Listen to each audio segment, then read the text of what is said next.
Hi, my name's Reagan, and I'm going to be talking to you guys about abuse in later life. Abuse in later life is a type of family violence or domestic violence that happens to older adults in the context of a relationship that is dysfunctional and abusive. This can be viewed as a typical domestic violence pattern, but the person who is abused is now older. Elder abuse is a different form of abuse that specifically takes advantage of an older person because of their age. Family violence is typified by close, trusting relationships that have been corrupted by one person using their power and control to harm another person. Family violence is generational because the children who are abused or witness abuse tend to abuse family members themselves as adults. And family violence is systemic because it is increased in areas with higher rates of unemployment, economic security, and a greater child care burden. Abuse of older people is typically not due to caregiver stress, but it's due to these relationships based on dynamics of power and control.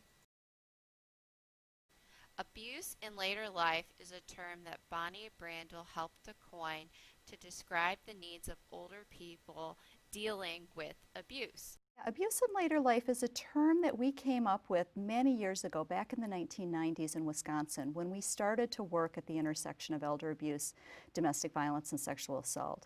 So we wanted to focus on cases that were broader than intimate partner violence, recognizing that adult children, family members, and caregivers were abusers. We also knew that it was not our expertise to focus on self-neglect, and that's part of a definition of elder abuse in many states.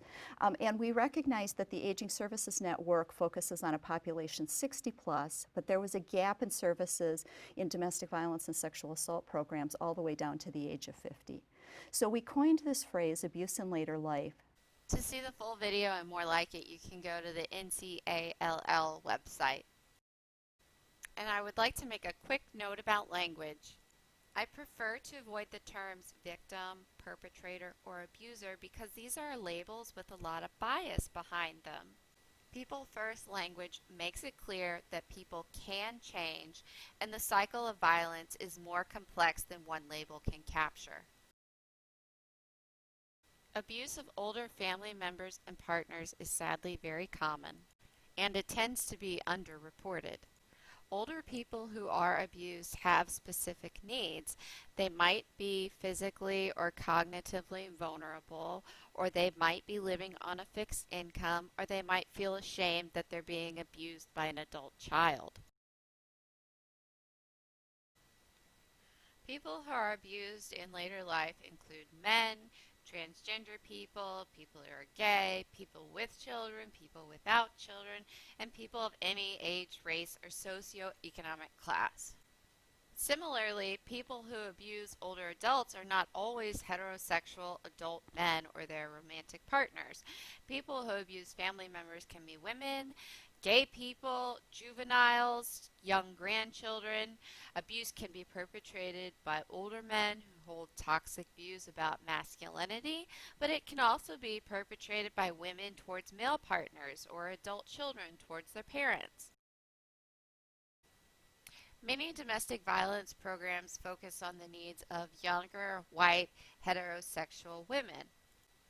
People in the LGBT community often report fear of accessing resources, and older adults, men, or people of color may not feel welcome.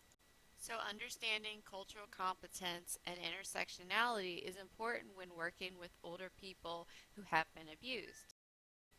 The first goal of an intervention should be to provide safety and support, even if the person who was abused does not want to end the abusive relationship. Many women who are abused report that they do not feel safe contacting police, and they fear that the person who abused them might bring retribution or harm to them, or the police will inflict further harm on themselves and their families. The person who was abused knows their situation best. Respect their needs and their goals. The second step should be to work on a safety plan and build trust with the person who was abused. Older adults who are abused have specific fears that you should address when working with them. The CDC recommends using harm reduction strategies to help restore power and control to the person who was abused. An important way to reduce harm is to avoid colluding with the people who have committed the abuse. Oftentimes, these people might be caregivers for the person that they abuse. It is common for people who have abused a family member to minimize or justify their abuse by saying that they are under a lot of stress as a caregiver. The third goal of intervention should be to heal the harm caused by abuse. This includes the person who was abused and their family, but it also includes the person who committed the abuse and the wider community. Remember, family violence is generational and systemic, and the cycle will not end until everyone involved has been healed. Community approaches recommended by the CDC are to engage influential adults and peers, create protective environments, and strengthen economic support for families. If you're interested in this topic, I've picked out 3 of my favorite resources, and otherwise, thank you for watching.